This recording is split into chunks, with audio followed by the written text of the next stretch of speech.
to take a look at this book. It's a free download. It's written by some pretty forward-thinking dudes back in the mid-90s.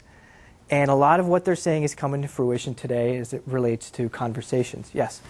I don't know. Online community, to me, is like an online encyclopedia because you can go out there and research information, then you can get involved in discussion boards and voice your opinion about it, rather than sit at home or go to the library and read and do research about it.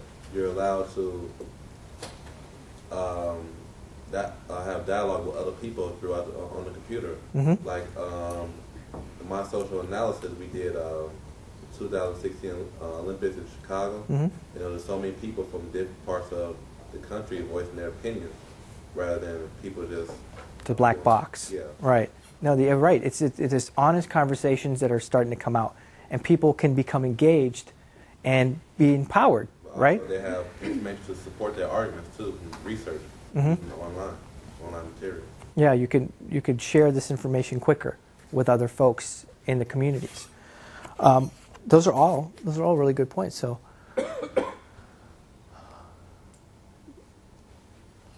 this is my favorite. I make mistakes all the time, okay? And making a mistake is good because for the web, it allows for growth. When you make a mistake on your online community, that's fine. If you have an error or a typo or the thing doesn't work, you can just upload a new one. That's fine. But back in the day, you'd have to wait 8 to 10 months of a development cycle, ship it out on CD, and then have all your users use it, and then you have to download patches and bugs.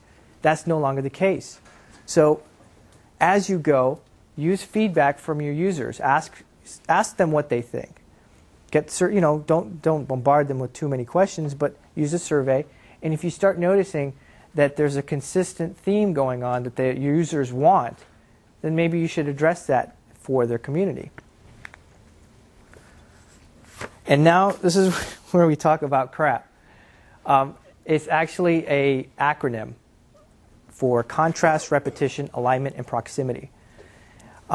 It's a very interesting, it's like when you watch a magic trick and you're like, how did they do it?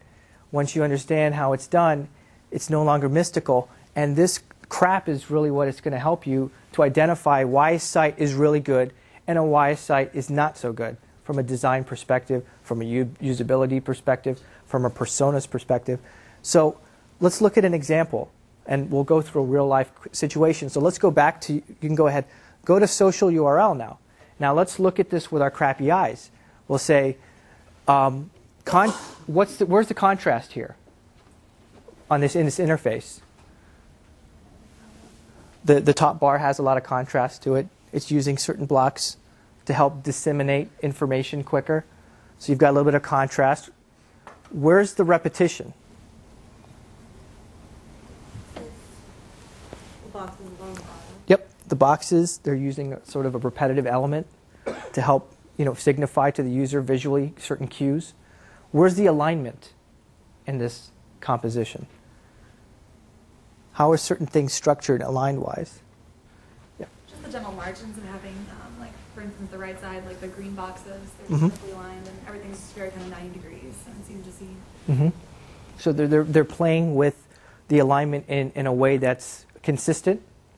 And then the proximity. Where do you see proximity in this page? Yep.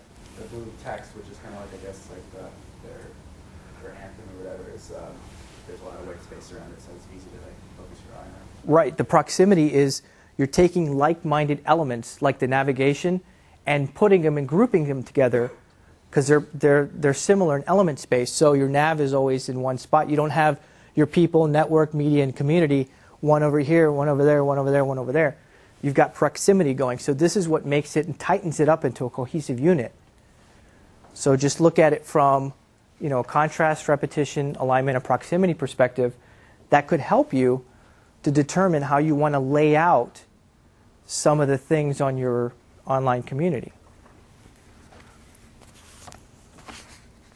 Now we talk about building the community.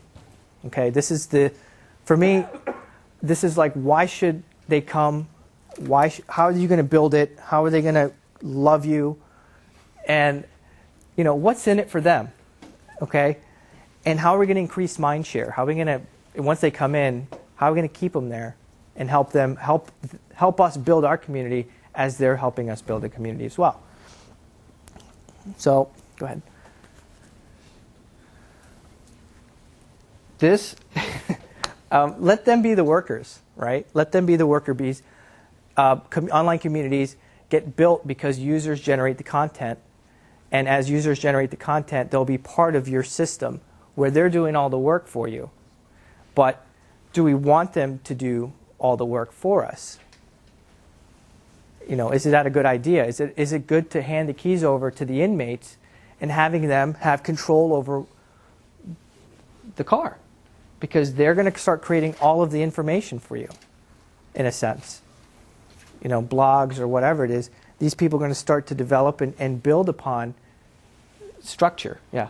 Do people ever, when starting up a site, like make a bunch of fake users?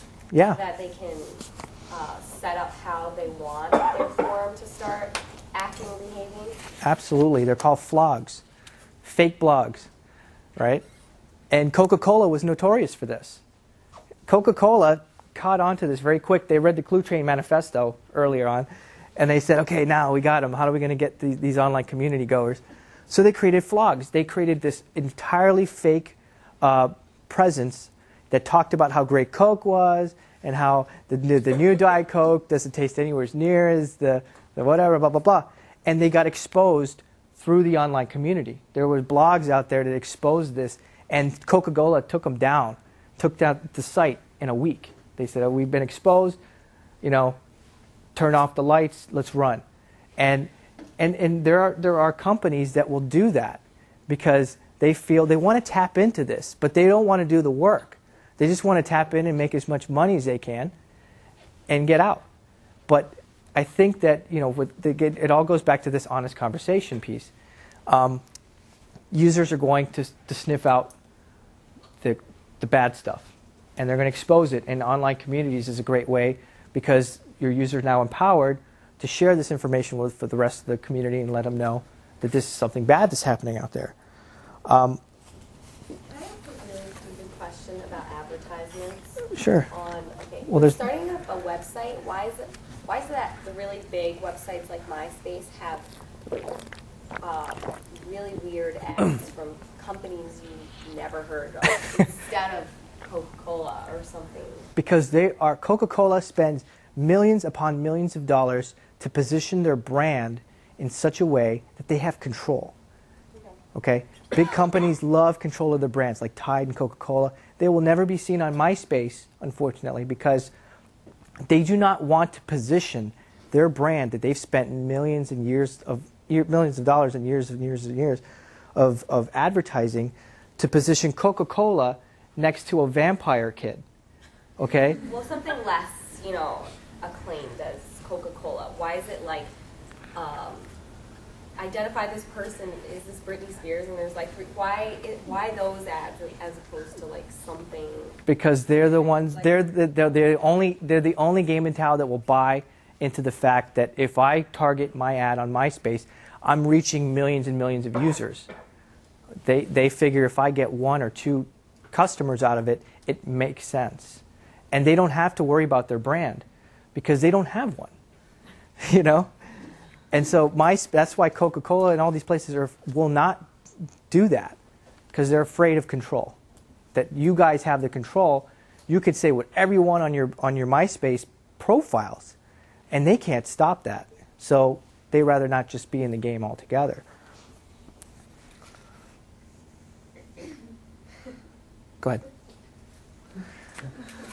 Okay, we're going to jump. Okay. So when we're talking about online communities, building, this is basically think of search or search engines as a popularity contest, okay, where there are people who get number 1 position and number 300 position. The reason why you get to number 1 is because a couple of things. The more links you get from outside sources, it counts as a vote. That's your popularity vote score. The more popularity you get, you're rewarded because then you have more users coming to your website because of search. You have more people participating because they're like-minded individuals. So your higher ranking